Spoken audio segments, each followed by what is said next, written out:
tentang keberagaman ini nih Pak. Kan kita kalau melihat terutama di Kalimantan Selatan ya, Kalimantan Selatan kan kita etnisnya banyak nih, etnis, suku, semuanya kumpul di sini. Saya mau bertanya nih Pak, dari sisi BNPT, menanggapi hal ini seperti apa Pak? Ya, kita punya keunggulan dari bangsa yang lain, yaitu ideologi. Ideologi? Oke. Jadi ideologi Pancasila itulah yang mempersatukan kehidupan berbangsa bernegara ini. Itu sudah paripurna ya. Udah mengakar gitu ya Pak ya? Benar. Oke. Dia bisa menyatukan perbedaan kita. Ini sangat diuntungkan sekali dengan nilai-nilai Pancasilanya berketuhanan yang Maha Esa. Dalam tanda petik tauhid. Kita menginginkan dunia pendidikan kita, dunia yang berketuhanan yang Maha Esa. Pemimpin kita, pemimpin yang di dada dan pikirannya berketuhanan yang Maha Esa, bernilai tauhid. Sehingga tidak ada sifat untuk merusak. Indonesia beriman, Indonesia menang. Indonesia beriman dalam konteks makna maknawi adalah menerima perbedaan sebagai rahmat. Bangsa kita ini adalah bangsa yang majemuk. Bangsa yang sudah mendapatkan anugerah nikmat Tuhan yang sungguh sangat besar.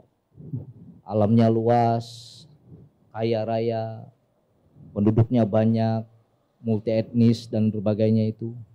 Kemudian mendapatkan anugerah kemerdekaan yang disadari dan diyakini oleh para founding fathers. Betul. Ini adalah anugerah Tuhan yang Maha Kuasa.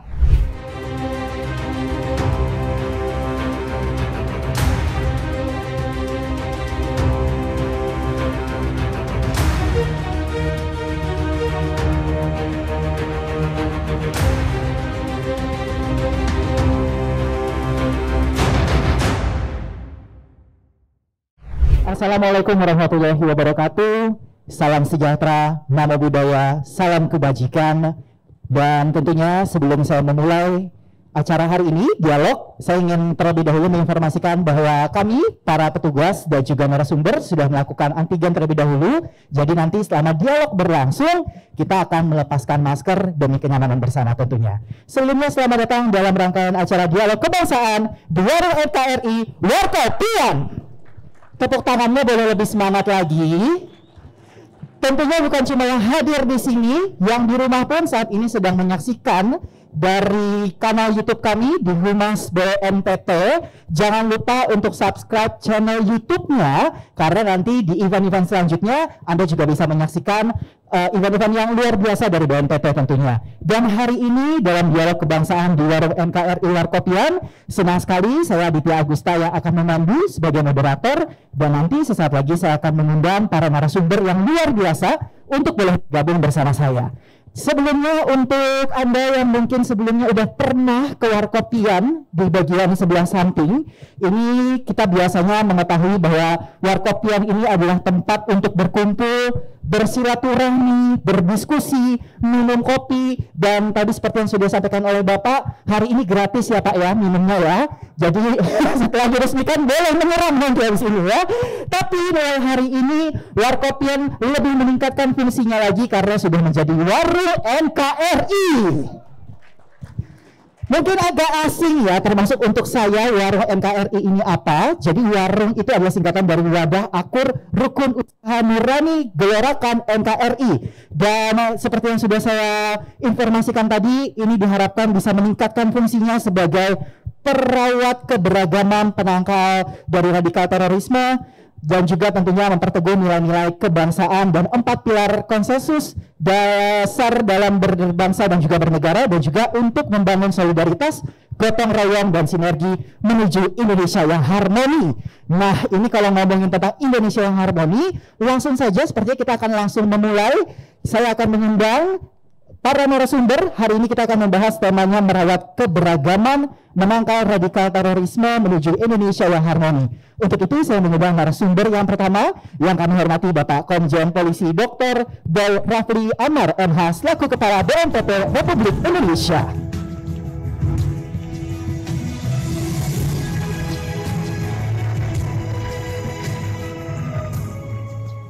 Narasumber yang kedua saya mengundang Bapak Profesor Dr. Haji Ahmad Khairuddin MAG selaku Rektor Universitas Muhammadiyah Banjarmasin Provinsi Kalimantan Selatan.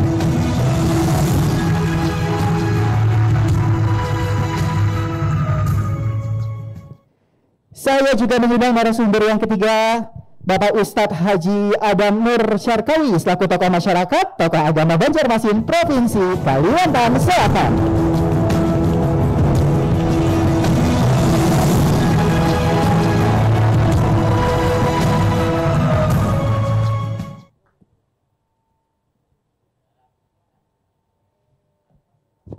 Silahkan Pak Ustadz. Alhamdulillah sehat semuanya Bapak. Alhamdulillah sehat. Seperti yang tadi sudah diinformasikan, kita boleh melepas masker karena kan kita tadi udah antigen ya. Baik, buat yang di rumah sekali lagi saya menghimbau Anda untuk jangan lupa mensubscribe channel YouTube kita, karena tentunya siapa tahu ada yang ingin bertanya juga boleh dipersilahkan bertanya di kolom komentar. Sebelumnya ini kalau kita ngomongin temanya merawat keberagaman, menangkal radikal terorisme menuju Indonesia harmoni, sebagai orang muda nih mohon izin Pak Boy Rafli, saya ini kan agak-agak sedikit ngeri gitu ya dengan seperti yang Bapak sampaikan tadi, ternyata generasi muda pun saat ini sudah banyak yang terpapar ya Pak. Dari BNPT sendiri nih Pak, sebenarnya ancaman apa sih yang sebenarnya Indonesia saat ini sedang hadapi? Ya, kita tidak lepas dari bangsa-bangsa di dunia yang terkena pengaruh global. Oke. Jadi global ini telah seperti menyatukan ya dunia ya. Dan tentunya juga termasuk dari berbagai hal-hal yang positif dan negatif. Makanya kaitan masalah terorisme itu adalah dampak yang dapat dikategorikan yang negatif ya. Dan seperti yang kita ketahui tadi juga Bapak sudah singgung, kalau negara lain mungkin sukunya 1, 2, 7, 10 gitu. Sedangkan Indonesia kan banyak sekali ya Pak ya sukunya ya. BNPT sendiri melihat hal ini dari keragaman suku yang hadir seperti apa nih Pak? Ya, itu adalah kekayaan anugerah dari Tuhan Allah Subhanahu wa taala kepada kita. Kita bangga. Bedanya macam-macam ya. Mulai dari Sabang sampai Merauke itu.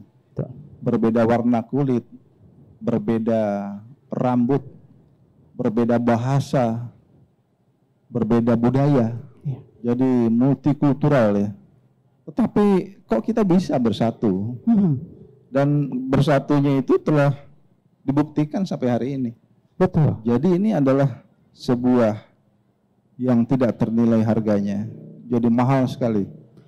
Jadi kalau ada pihak-pihak yang ingin mencoba membawa konsep lain, membawa ide-ide lain, membawa gagasan berbasis kekerasan, maka nggak laku. Karena kita sudah berkembang menjadi negara yang demokrasi, negara yang menghargai hak asasi manusia, negara yang menghormati martabat manusia.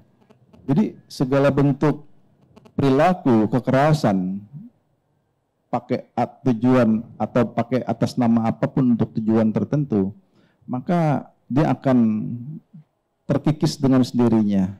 Karena keberagaman Indonesia itu ternyata telah justru malah menyatukan kita sebagai bangsa. Tetapi juga di situ rawan terhadap adanya pihak-pihak yang tidak senang dengan bangsa kita. Kok berbeda tapi bisa satu. Nggak semua orang happy dengan kondisi ini.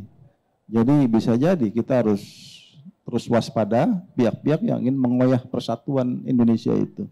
Oke, luar biasa sekali ya. Dan kalau misalnya saya boleh cerita nih Pak, kalau di luar negeri ya, dari sepanjang perjalanan saya Pak, itu ada beberapa negara yang cukup sedikit iri dengan Indonesia. Jadi katanya orang Indonesia tuh suku beda-beda, dari bukan origin atau bukan asli Indonesia masih bisa bersatu gitu. Sedangkan kita di luar negeri yang kita lihat, mungkin kalau orang lihat secara gambaran dari garis luar gitu ya, mungkin kelihatannya wah seru, rame, padahal Indonesia jauh lebih beragam dari itu ya Pak ya. Nah, menanggapi tentang keberagaman ini nih Pak, kan kita kalau melihat terutama di Kalimantan Selatan ya, Kalimantan Selatan kan kita etnisnya banyak nih, etnis, suku, semuanya kumpul di sini, mau dari Sabang sampai Merauke hadir nih di Banjarmasin. Kalau saya mau bertanya nih Pak, dari sisi BNPT, menanggapi hal ini seperti apa Pak? Ya, kita punya keunggulan dari bangsa yang lain, yaitu ideologi. Ideologi. Oke. Jadi ideologi Pancasila itulah yang mempersatukan kehidupan berbangsa bernegara ini. Bayangkan kalau tidak ada ideologi itu, akhirnya orang akan berpikir dengan cara budayanya masing-masing, memaksakan kehendaknya. Tapi ideologi Pancasila itu sudah apa ya? Dia paripurna ya. Udah mengakar gitu ya Pak ya. Benar. Oke. Dia bisa menyatukan perbedaan kita. Bisa menyatukan perbedaan. Tadi udah dibilang, katanya udah mengakar, udah diajarin dari kecil. Nah, ini ngomong-ngomong, mungkin yang di rumah sekali lagi atau yang ada di area kita hari ini, tempat acara, yang mungkin nanti ingin bertanya, saya akan buka sesi tanya jawab, tapi sabar dulu ya. Saya mau bertanya dulu dari sisi pendidikan nih sekarang nih Pak Rektor. Tadi kan sudah disampaikan oleh Pak Boy Raffi bahwa katanya tuh kalau Indonesia sudah mengakar nih Bhinneka Tunggal Ika-nya. Saya tuh sebagai orang yang lahir di Banjarmasin dan besar di Banjarmasin bangga nih Pak dari sisi sebagai warganya gitu ya, sebagai orang Banjar gitu ya. Nah ini kalau tidak sedikit ya Pak tantangan saat ini sedang dihadapi itu bukan cuma di masyarakat umum, tapi banyak yang katanya berpendidikan tapi tidak mengakar nih ternyata kebinekaannya. Kalau dari pihak pendidikan sendiri seperti apa nih Pak menanggapinya? Terima kasih. Melihat fenomena yang sudah disampaikan tadi, bahwa pendidikan ini adalah sebuah proses yang panjang, menanamkan nilai-nilai sebagaimana yang disampaikan oleh Pak Boy tadi. Ini memang harus disampaikan sejak dini. Nah, bahwa bangsa kita ini adalah bangsa yang majemuk, bangsa yang sudah mendapatkan anugerah nikmat Tuhan yang sungguh sangat besar.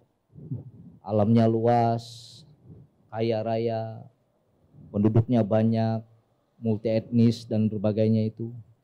Kemudian mendapatkan anugerah kemerdekaan yang disadari dan diyakini oleh para founding fathers. Betul. Ini adalah anugerah Tuhan yang Maha Kuasa.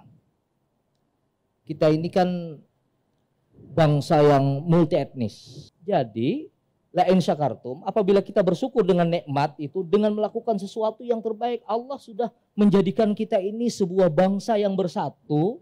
Kemudian kok kita mau bercerai-berai, kok kita mau saling bermusuhan, kok kita saling menghancurkan. Nah ini sesuatu yang tentu sangat tidak diinginkan. Nah, saya kira hal yang demikian sejak dini ditanamkan kepada anak. Itu pendidikan. Dan itu juga jadi PR kita bersama ya Pak ya. Nah karena udah disinggung juga tentang pendidikan, ini kalau Bapak lihat secara langsung juga nih Pak, dari segi pendidikan di masyarakat atau di generasi muda saat ini, dari sisi pendidikan gimana nih Pak tentang persatuan yang ada? Karena di kampus kan seperti yang kita ketahui juga dari berbagai macam wilayah ya, terlebih dari mungkin dari luar kota, dari daerah luar kota mungkin datang berkumpul semua di Banjarmasin. Gimana nih Pak? Ya. Kalau saya ingin membicara skop yang lebih kecil ya, misalnya saya di Universitas Muhammadiyah ya. Universitas Muhammadiyah itu salah satu amal usaha dari Persyarikatan Muhammadiyah yang mendirikan lembaga-lembaga pendidikan untuk semua.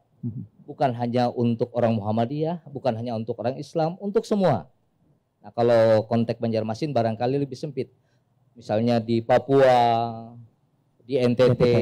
Tetapi di kami juga misalnya itu kalau ada acara angkat sumpah itu menarik sekali. Oh. Jadi ada 5-6 agama itu ada angkat sumpah bersama-sama. Jadi saya melihat ada Islam, ada Protestan, ada Katolik, ada Hindu, ada Buddha, bahkan ada Konghucu. Oh. Nah, itu menarik sekali ya. Jadi ada doa untuk yang diwisuda atau yang dilakukan itu. Nah, kemudian kami sebagai universitas misalnya, sebagai contoh yang agak kecil, mempunyai visi menjadi perguruan tinggi terkemuka unggul profesional berkarakter Islam yang berkemajuan. Nah, berkarakter Islam yang berkemajuan, salah satunya pondasinya itu adalah bagaimana memahami agama secara luas, komprehensif, dan dalam. Nah, artinya tidak memahami agama itu secara sempit, mendihotomikan antara satu dengan yang lainnya. Nah, ini kami lakukan di perguruan tinggi. Jadi bagaimana memahami pemahaman agama itu secara luas. Nah, dalam konteks ini, mungkin kalau saya langsung saja kepada aspek terorisme ini, karena pemahaman yang sempit. Karena pemahaman yang menganggap pemahamannya yang paling benar, yang lain salah. Dan bahkan barangkali kalau sudah dia masuk kepada ayat-ayat yang ekstrim, yang keras, siapa yang tidak termasuk golongannya itu bisa halal darahnya.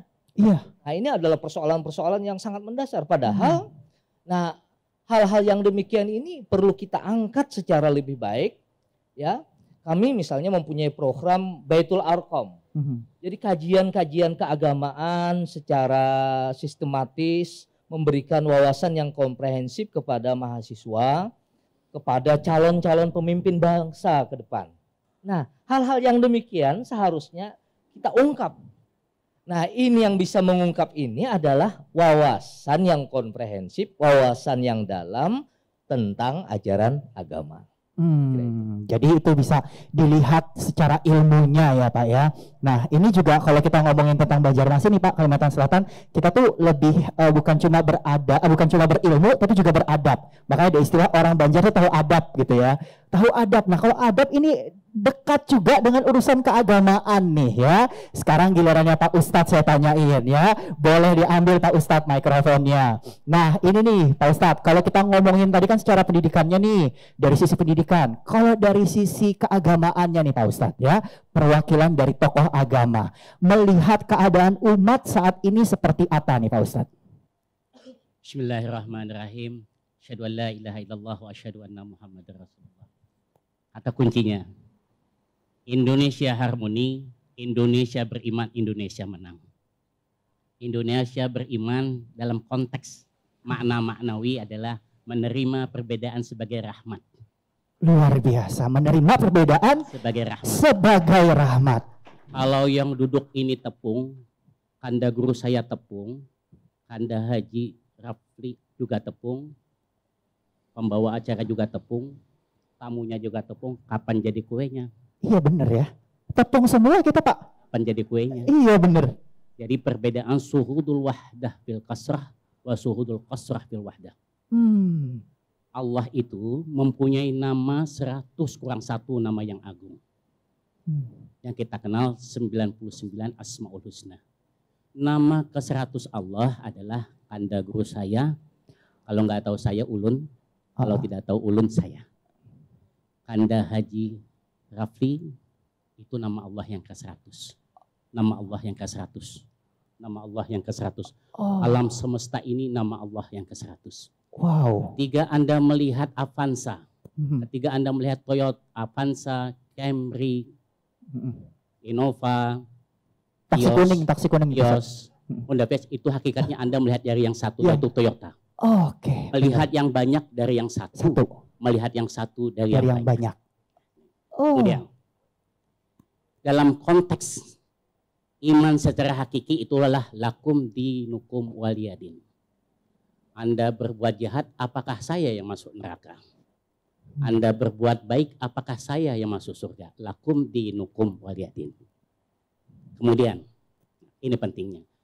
Benua kami ini, Kanda Haji, sangat beruntung sekali memiliki seorang ulama yang bergelar Khalifatul Mutlaq. Setuju saya. Yaitu Tuan Syekh Muhammad Arsyad Al-Banjari. Di antara anak beliau bernama Tuan Syekh Syihabuddin. Tuan Syekh Syihabuddin ini lahir di kota Mekah, mengajar di Masjidil Haram, meninggal di kota Mekah. Di antara murid beliau adalah Tuan Syekh Nawawi Al-Bantani. Tuan Syekh Nawawi Al-Bantani punya murid Hadratus Syekh Hashim Asyari. Wahdasu Syekh Ahmad Dahlan. Jadi teringat ulun ucapan daripada Datu kita Kelampayang. Ujar Datu Kelampayang, boleh jadi aku tidak memegang pedang, tetapi aku berjuang dengan ilmu. Karena ilmu itu adalah buahnya adab. Apa bedanya Camry dengan Avanza? Kalau Camry, Avanza, sedangkan buahnya ibadah adalah akhlak. Jadi kalau kita ingin melihat ketinggian ilmu seseorang itu, lihatlah adabnya. Tetapi kalau kita ingin melihat diterima atau tidak ibadahnya, lihatlah akhlaknya. Boleh jadi dia beribadah siang dan malam, tetapi dia tidak berbuah. Oh iya betul. Membuat kehancuran bukan menjadi satu rahmatan lil alamin. Sekali lagi, di benua kita ini beruntung ulama kita senantiasa terlahir dari 4 serangkai. Pertama, wali syariat. Yang kedua, wali tarekat. Yang ketiga, ke wali hakikat. Yang keempat adalah wali ma'rifat. Selalu dihadirkan oleh Allah Ta'ala, itu adalah 4 serangkai kewalian. Ketika kita berbicara tentang syariat, disinilah kalau kita hanya semata-mata belajar pada tataran syariat, tentulah syariat itu tampaklah perbedaannya. Tetapi ketika kita naik lagi pada tingkat tataran tarekat, maka kita akan menemukan jalan yang sama. Dan kita bertemu dalam hakikat. Mudah-mudahan pada hari ini kita duduk yang hak di dalam kebenaran. Ilmu yang mempelajari hak 2 tambah 2 itu 4. Dimanapun bisa jadi orang menyebutnya 4, bisa jadi orang menyebutnya 4, bisa menjadi menyebutnya 4 dan seterusnya. Pada hakikatnya 4. Itulah ilmu hak, ilmu hakikat. Nah, kita beruntung di benua ini, guru-guru kita mengajarkan ilmu ma'rifat. Dan Allah, Anda Haji, pada hari ini pertemuan ini menjadi hujan rahmat dalam pertemuan ini. Inilah cara benua kami menyumbang, insya Allah benua Kalimantan Selatan mewakafkan dirinya sepenuhnya untuk bangsa dan negara ini dalam Amin ya rabbal alamin. Kasih. Ini luar biasa tadi diingatkan oleh Pak Ustadz juga, walaupun sedikit tetap ciptaan Tuhan ya Pak Ustadz ya. Jadi saya yakin walaupun mata saya sedikit ya, hidung saya sedikit ya, tetap yang perlu diingat adalah ciptaan Tuhan ya Pak ya. Oke, nih Pak Ustadz, kalau kita ngomongin ciptaan Tuhan juga, ini kan ngomongin tentang keberagaman yang ada nih, sebagai tantangan tersendiri buat Kalimantan Selatan yang saat ini sedang masuk banyak sekali orang dari luar nih Pak. Dan otomatis kunci agama itu sedikit banyaknya menjadi salah satu pedoman dari kita nih, orang Banjar gitu ya. Nah, keragaman dan ibaratnya keragaman dan juga persatuan itu kan benar-benar harusnya erat gitu Pak yang ada di Kalimantan Selatan gitu ya. Ini bagaimana kunci yang bisa kita terapkan di sekitar kita gitu Pak? Mohon maaf Kanda Haji kalau saya berbicara dalam skop kecil. Inilah realita keseharian saya. Kita di benua ini diunggulkan oleh guru-guru kita. Kita berterima kasih kepada guru-guru kita. Betul. Bukan hanya mengajarkan syariat, tapi mampu menjadikan syariat itu sendiri di dalam ma'rifat. Betul. Contoh kata, boleh jadi kita dalam satu hari ini diperintah oleh Allah Ta'ala 5 kali dalam sehari bertemu Tuhan kita. 9 kesempatan kita bertemu, tahiyat awal, tahiyat akhir, subuh. Tahiyat awal, tahiyat akhir, zuhur. Tahiyat awal, tahiyat akhir, asar. Tahiyat awal, tahiyat akhir, maghrib. Tahiyat awal, tahiyat akhir, isya. Kalau 9 kali, Kanda Haji ya, tidak merasa cukup kata Allah, kamu dirikanlah sholat-sholat lainnya. Oke, itu yang pertama. Nah, kita di sini alhamdulillah di benua Kalimantan Selatan ini guru-guru kita mengajarkan, menjahirkan daripada syariat. Apa contohnya? Kalau kita sholat misalnya, Kanda Haji, kita tidak membaca suratul Fatihah, maka kita tidak sah sholatnya. Ternyata rahasia suratul Fatihah inilah yang diajarkan oleh guru-guru kita. Pertama, Bismillahirrahmanirrahim, jika dijahirkan itu sabar. Sabar itu adalah kerajaan Allah. Setiap Nabi Sulaiman mengatakan Bismillahirrahmanirrahim, innahu min Sulaiman wa innahu bismillahirrahmanirrahim. Gunung menjadi emas, laut menjadi ikan. Pertemuan hari ini menjadi hujan rahmat. Di dunia ini hanya ada 2 kerajaan. Kerajaan Bismillahirrahmanirrahim, kerajaan Alhamdulillahirabbil alamin. Jika Bismillahirrahmanirrahim itu dijahirkan namanya sabar. Sabar itu artinya Allah bersama kita. Kalau Allah bersama kita, kita tidak mungkin kalah. Alhamdulillahirabbil alamin itu artinya adalah kerajaan Rasulullah. Syukur. Apa itu syukur? Rasulullah membimbing kita. Wa'lamu anna fikum Rasulullah. Di tengah-tengah kita ini akibat berkah daripada guru kita mengajarkan senantiasa hidup. Ada Rasulullah. Tidak sempurna sahadatnya kalau tidak menyaksikan. Kemudian Ar-Rahman, Ar-Rahim, ini kata kunci untuk BNPT juga. Adalah kasih sayang. Sebaik-baik kasih sayang adalah nilai zakat dan sedekah. Zakat adalah pengorbanan. Konyol kalau tidak dinilai kebenaran di dalamnya. Itu adalah hakikat daripada sedekah. Yang keempat, Malik Yaumiddin, jika dijahirkan itu adalah ikhlas. Jalan bertemu Allah Ta'ala namanya iman. Kemudian kendaraannya adalah ilmu. Berkat guru-guru kita, hingga kita hari ini insya Allah senantiasa mendapatkan siraman ilmu. Alamat Allah Ta'ala di jalan ikhlas. RT ikhlas, RW ikhlas, negara ikhlas Indonesia. Kalau kita tidak ikhlas, tidak akan bertemu Tuhan kita. Ikhlas, ikhlas tentulah tidak merusak. Ikhlas tentulah menerima perbedaan. Ikhlas tentulah menerima takdir adalah sebagian daripada janji hidup. Orang besar bukan badannya yang besar. Boleh jadi Panglima Sudirman, badannya, timbangannya kurang, tapi ketulusannya luar biasa. Mudah-mudahan yang berdiri di depan saya ini, guru saya dan kanda saya ini akan menjadi besar dengan ketulusannya. Amin. Amin. Ikhlas. Bagaimana kita bisa ikhlas kalau tidak tertanam nilai-nilai tauhid? Qul huwallahu ahad, Allahus samad, lam yalid walam yulad walam yakul lahu kufuwan ahad. Ikhlas, sebaik-baik ikhlas adalah menjaga dirinya dari keluarganya daripada api neraka, daripada kesusahan hidup dan menyusahkan orang lain.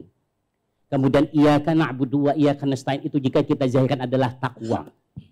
Ihdinas siratal mustaqim, itu jika kita zahirkan adalah hidayah.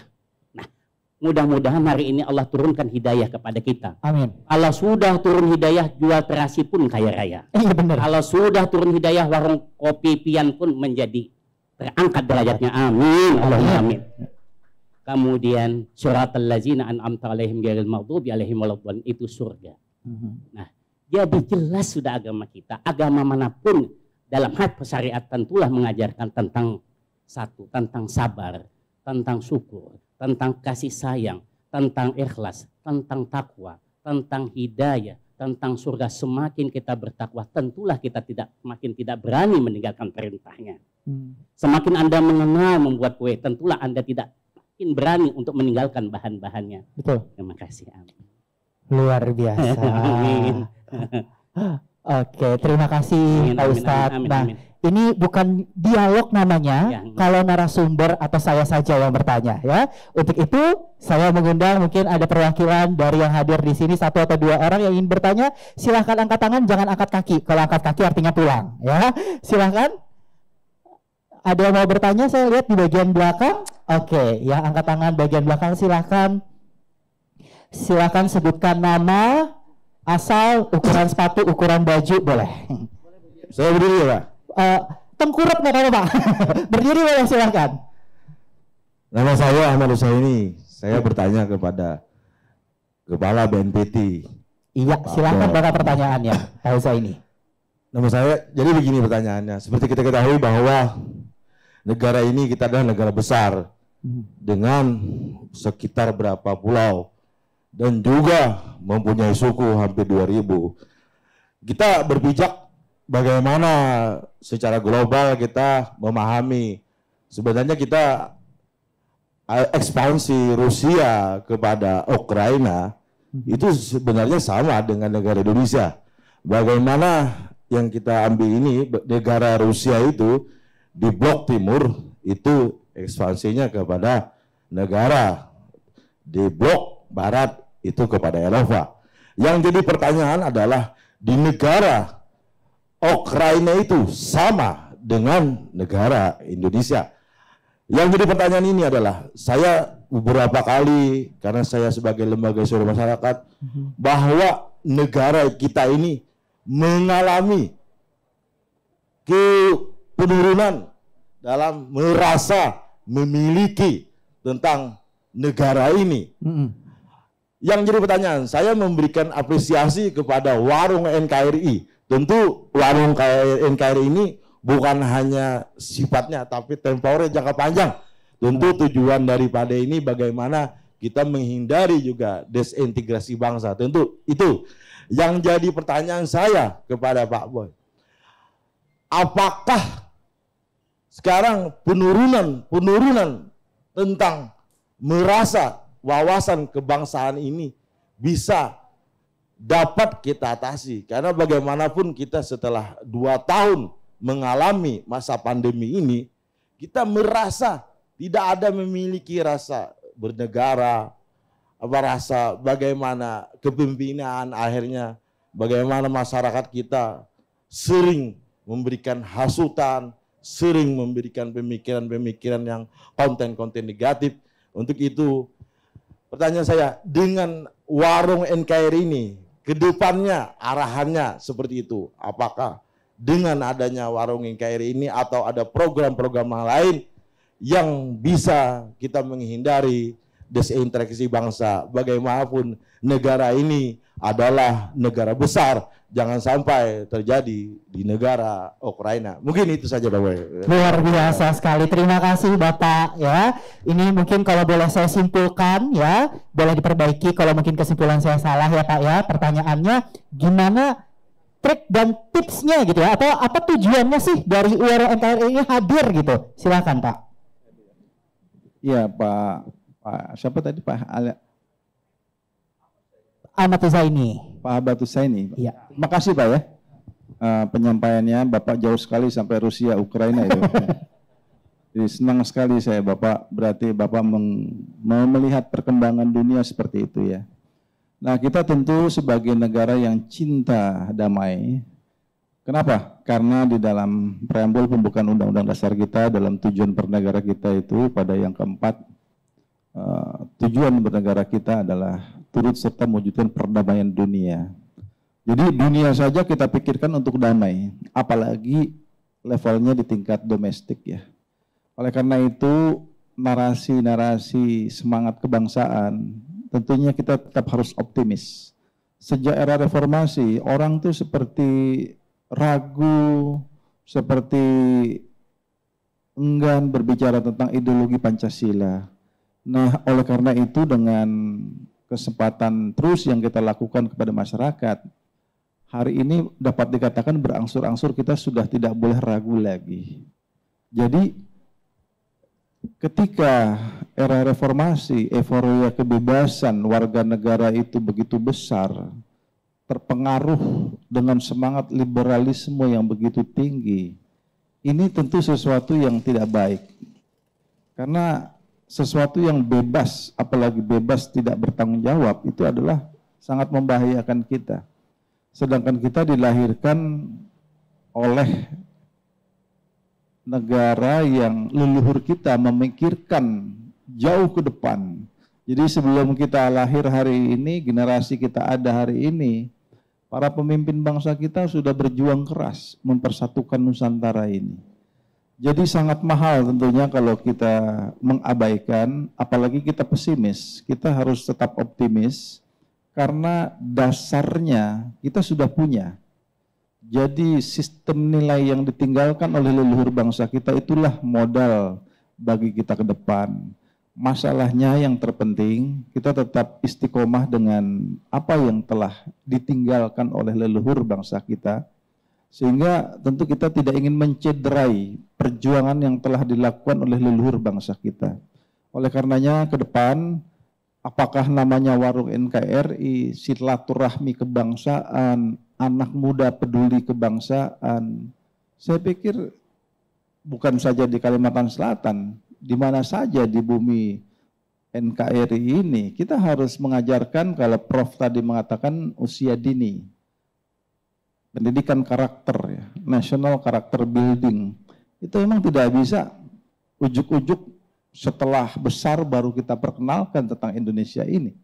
Oleh karena itu, kami juga berbicara dengan Menteri Pendidikan dan Kebudayaan.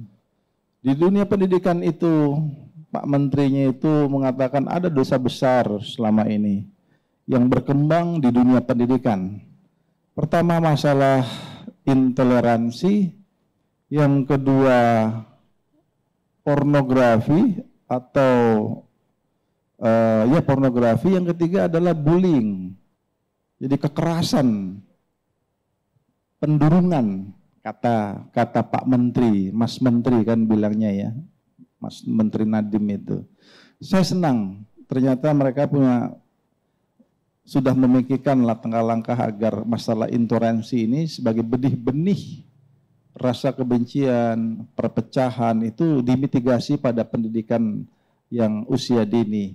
Nah, oleh karena itu kita semua yang masyarakat luas, organisasi kemasyarakatan, organisasi pemuda, mari kita bicarakan tentang bangsa ini. Jangan ragu-ragu. Bangsa ini adalah punya kita, masa depan bangsa kita itu adalah di tengah tanggung jawab kita. Karena apa? Mereka-mereka nanti akan memimpin bangsa ini. Kalau mereka menjadi bangsa generasi yang disorientasi terhadap bangsanya, yang rugi adalah kita. Maka kita tidak akan pernah melihat lagi bagaimana hasil jerih payah leluhur bangsa kita. Kira-kira begitu, Mas. Kurang lebih seperti itu, semoga menjawab ya Pak ya, luar biasa sekali. Baik, boleh satu lagi yang ingin bertanya? Dipersilahkan. Oh ada dua, boleh. Satu dua, di belakang dulu ya, bagian belakang terlebih dahulu. Silakan, silakan Kak, namanya dan pertanyaannya. Bismillahirrahmanirrahim. Perkenalkan, nama saya Hatta Maria dari Universitas Islam Kalimantan Muhammad Arsyad Arabanjari. Saya ingin bertanya, bagaimana cara kita dari kalangan anak remaja menghindari penyebaran terorisme dengan mengatasnamakan agama? Apakah kita harus mengurangi kegiatan dengan beragama? Terima kasih. Wah, ini agak ngeri juga ya. Katanya, terima kasih ya. Panggilannya siapa? Cantik, mohon maaf. Panggilannya? Tama, Kak. Maaf?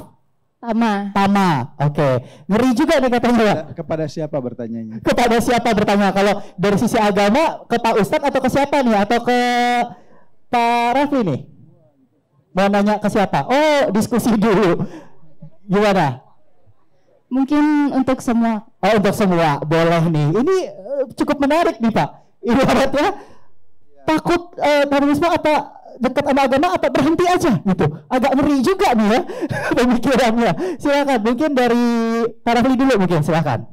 Ya tentu kita tidak bisa menghindari, itu adalah sebagai sebuah kondisi nyata hari ini. Makanya program literasi di dunia digital itu adalah sesuatu hal yang wajib.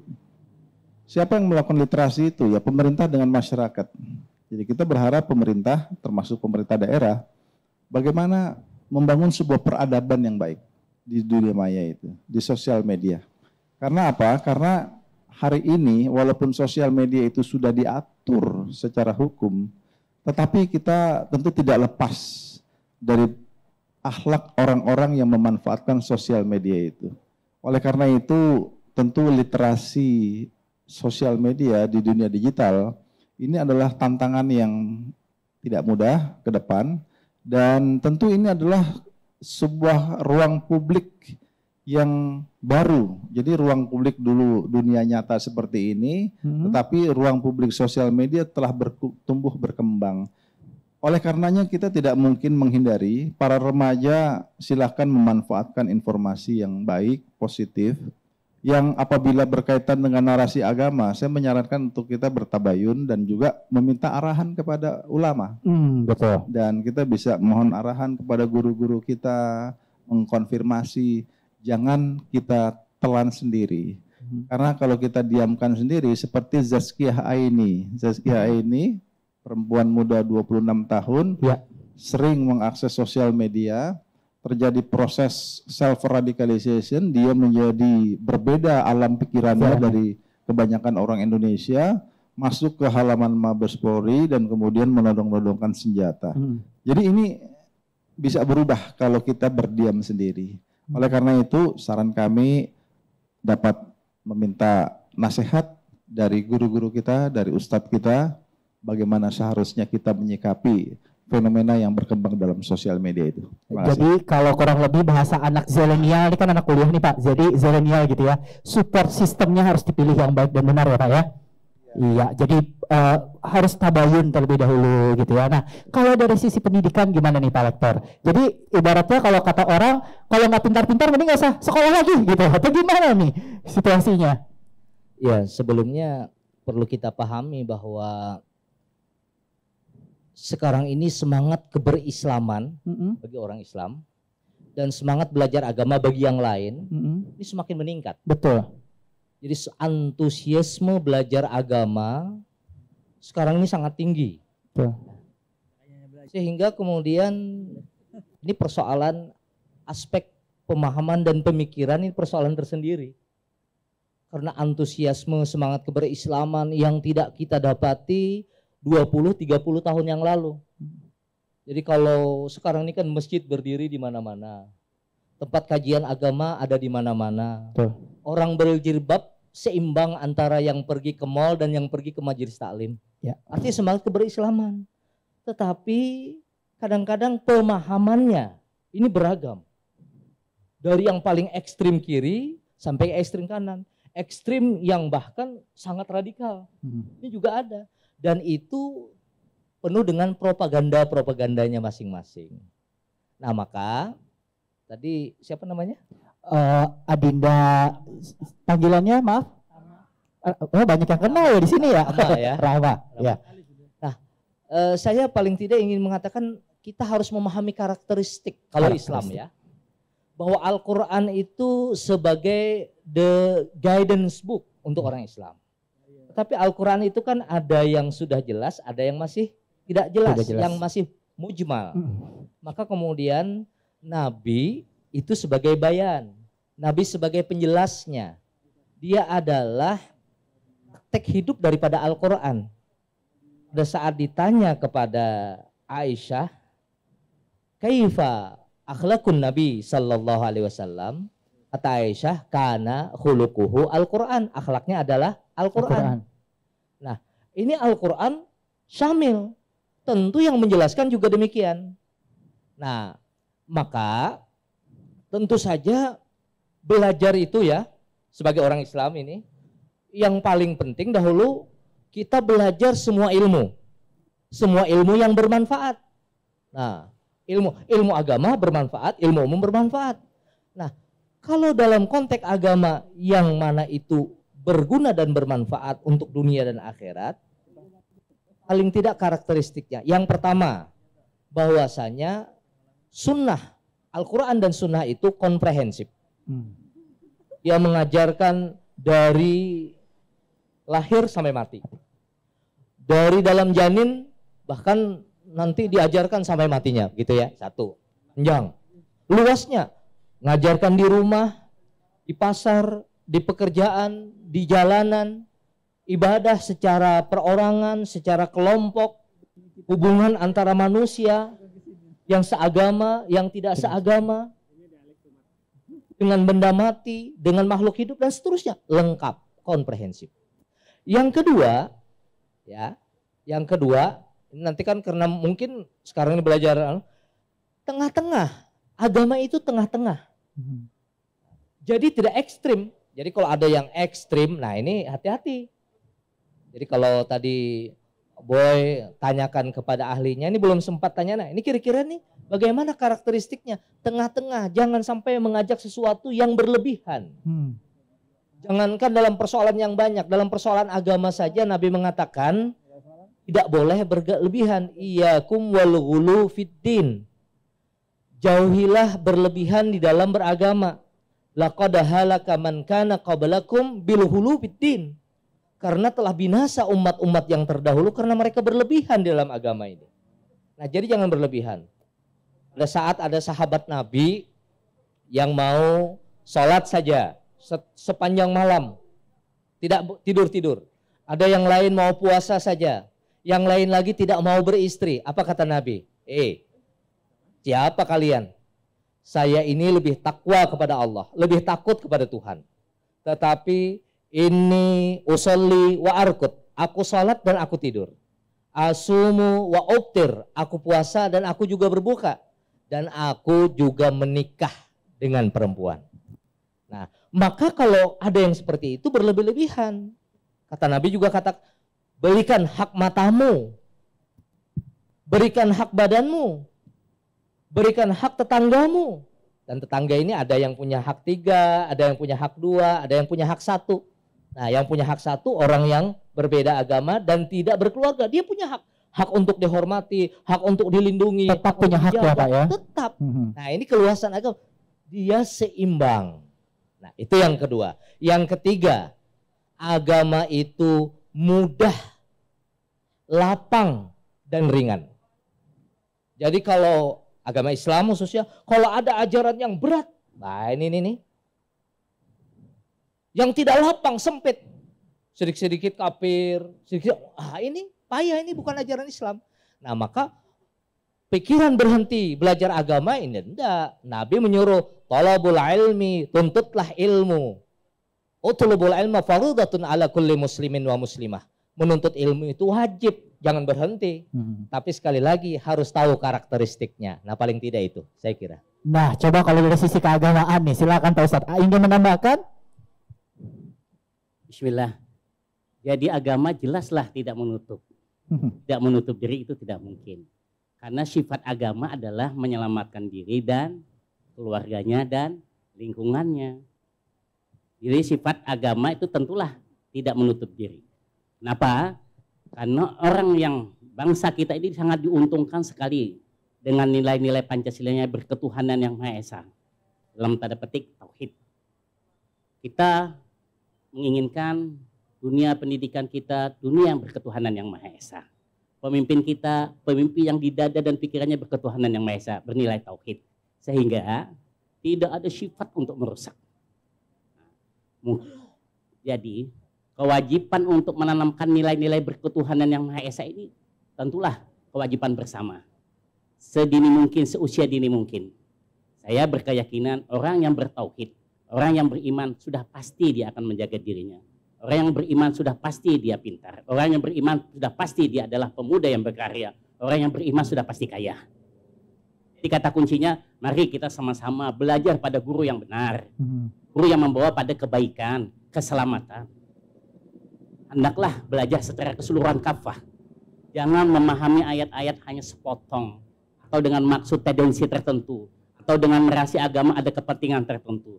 Belajarlah secara keseluruhan yang pada akhirnya nanti kita akan mengenal diri kita dan asal diri kita. Kalau dicubit itu sakit, maka jangan mencubit. Kalau mengganggu itu merasa, jangan mengganggu. Ganggu. Luar biasa sekali. Semoga tercerahkan ya pemikirannya ya Dek. Ya, wah banyak yang ngangguk. Berarti itu kayaknya pertanyaan titipan teman-teman ya kayaknya ya sebelah sana ya. Oke, satu pertanyaan terakhir karena waktu kita juga terbatas. Silahkan dengan singkat, silahkan Bapak. Assalamualaikum warahmatullahi wabarakatuh. Waalaikumsalam warahmatullahi wabarakatuh. Nama Muhdiansyah, Kepala Bidang Agama Sosial Budaya FKPT Kalimantan Selatan. Izin bertanya, Pak Jenderal, Prof. Herudin dan Guru Kiai Adam Nur Sarkawi yang kami hormati. Beberapa pemuka agama berpendapat bahwa negara kita ini belum diberkahi, walaupun kaya raya. Kita punya julukan Jamrud Katulistiwa. Maka janji Allah di dalam Al-Quran, di dalam surat Al-A'raf 96 itu belum menjadi kenyataan. Allah menjanjikan, tadi kata kuncinya guru kita sudah menjelaskan, kuncinya iman dan takwa. Walau anna ahlal qura amanu wattaqau la fatahna alaihim barakatim minas sama'i wal ard walakin kadzabu fa'akhadnahum bima kanu yaksibun. Jikalau sekiranya penduduk negeri ini beriman dan bertakwa dengan benar, maka pastilah kata Allah akan kami limpahkan berkah dari langit dan bumi. Mungkin nanti guru kami Kiai Adam Nur Sarkawi bisa menjelaskan lagi. Jadi umat Islam yang hampir 90% ini belum melaksanakan ajaran agamanya dengan baik dan benar. Kita hanya dari segi kuantitas, tapi kualitas kita masih belum. Itu mungkin Kiai bisa menjelaskan nanti. Apakah benar pendapat seperti ini? Terima kasih. Assalamualaikum warahmatullahi wabarakatuh. Waalaikumsalam warahmatullahi wabarakatuh. Mungkin bisa langsung dijelaskan Pak Kiai. Gimana tuh? Bismillahirrahmanirrahim. Umat ini sangat saat ini berhadapan, bertantangan. Bangsa ini berhadapan bukan bangsa ini miskin, tapi cara menyikapinya yang sering miskin. Rasa syukur kita atas bangsa dengan perbedaan yang banyak ini menjadi suatu persatuan, itu yang miskin kita. Kata kuncinya lagi, Islam kita masih Islam cerdas secara ritual. Kenapa Anda puasa? Karena guru saya mengajarkan puasa. Kenapa Anda puasa? Karena orang tua saya mengajarkan puasa. Nah mungkin ini tugas menjadi guru-guru kita untuk menyampaikan Islam cerdas secara saintis keilmuan. Sehingga dengan ilmu apa? Sifat daripada ilmu, alim, mu'alim, ulama. Dengan ilmu harapannya tertuntunlah amal kita ini, ibadah kita ini, ikhtiar kita, termasuk berbangsa dan bernegara ini. Dalam negeri baldatun taibun warabun gafur. Saya berkeyakinan apa yang dikatakan oleh beliau itu. Jika negeri ini beriman, sudah pasti negeri ini dalam kemakmuran, sudah pasti jauh daripada sikap intoleran, radikalisme, dan lain-lain. Jadi mudah-mudahan pertemuan pada hari ini semakin mencerdaskan kita, bukan hanya cerdas secara ritual, tapi juga cerdas secara keilmuan saintis, rahasia-rahasia agama kita. Jangan dipotong-potong ayat-ayat, sampaian-sampaian tokoh-tokoh agama kita dengan maksud-maksud tertentu. Tapi pelajarilah secara kafah menyeluruh sehingga kita selamat dunia wal akhirah. Amin. Amin. Ini termasuk, boleh tepuk tangan, boleh tepuk tangan. Ini termasuk yang mungkin nanti download acara kita di YouTube ya. Jangan sepenggal-sepenggal, harus saksikan secara penuh ya Pak ya. Nah, ini kalau closing statement nih untuk menutup dialog kita hari ini. Mungkin kalau ada yang ingin bertanya lagi, nanti mungkin di lain kesempatan bisa ya. Closing statement atau penutup gitu, pesan penutup sesuai dengan tema kita gitu ya hari ini, merawat keberagaman, menangkal radikal terorisme menuju Indonesia harmoni. Saya persilahkan untuk yang pertama Pak Ketua terlebih dahulu, silahkan Pak. Ya, terima kasih. Jadi sedikit menyinggung pertanyaan yang terakhir, yang jelaskan sebagai insan umat yang beragama, kita yakin ya bahwa dalam kehidupan dunia ini sudah merupakan janji dari setan dan iblis ya untuk selalu menggoda umat manusia. Oleh karena itu kita tentu harus waspada, karena tentu semakin tinggi yang mau digoda, setannya juga tambah hebat. Jadi oleh karena itu kita harus waspada dalam kehidupan dunia ini, tidak lepas dari segala bentuk godaan syaitan dan iblis yang tentu harus kita waspada. Oleh karenanya iman dan takwa tadilah. Tapi kita harus optimis bahwa sabda Rasulullah itu, kullu ummati yadkhulunal jannah illa man aba. Jadi semua umatku akan masuk surga kecuali orang yang tidak mau. Saya pikir semua kita adalah orang-orang yang punya cita-cita masuk surga ya. Nah, oleh karena itu ikhtiar masuk surga itulah tentunya harus kita perjuangkan terus. Artinya sama kata beliau tadi, Pak Kiai, bahwa hidup ini kita harus tidak boleh menuntut ilmu, tidak boleh berhenti menuntut ilmu. Artinya sepanjang kita hidup ya teruslah perbaiki ilmu kita, terutama ilmu yang bermanfaat, agar tentunya juga kita senantiasa menjadi bangsa yang berkah ya. Yang bangsanya itu dalam pemikirannya itu dihiasi dengan ilmu-ilmu yang bermanfaat, ilmu-ilmu yang tentunya juga mengakar kepada ilmu agama yang digunakan bukan saja dalam mengatur hubungan hablum minallah tetapi juga hablum minannas. Nah, inilah modal bangsa Indonesia agar kita bisa eksis, hidup berkemajuan dan terus dalam mencapai kehidupan yang lebih baik dari waktu ke waktu. Sebagai bangsa Indonesia kita tidak boleh meniadakan peluang-peluang yang besar yang Allah berikan kepada kita. Jadi semua Allah sudah berikan kepada kita sumber daya alam yang berlimpah, sumber daya manusia yang berlimpah, kemudian ilmu-ilmu yang disampaikan oleh para ulama, tokoh-tokoh agama besar, baik itu dari zaman ke zaman sampai hari ini, itu adalah modal yang luar biasa buat bangsa Indonesia. Oleh karena itu, tetaplah mensyukuri, meningkatkan ikhtiar dan doa agar kita menjadi yang bangsa hebat, bangsa yang maju, dan itu bukanlah sebuah hal yang tidak mungkin, tapi adalah sebuah keniscayaan yang pasti Allah berikan kepada kita. Begitu saja. Insya Allah ya Pak ya. Terima kasih. Selanjutnya Pak Rektor silakan. Ya, saya ingin menutupnya dengan sebuah ungkapan. Mungkin kenapa masih banyak persoalan di tengah-tengah kita tadi.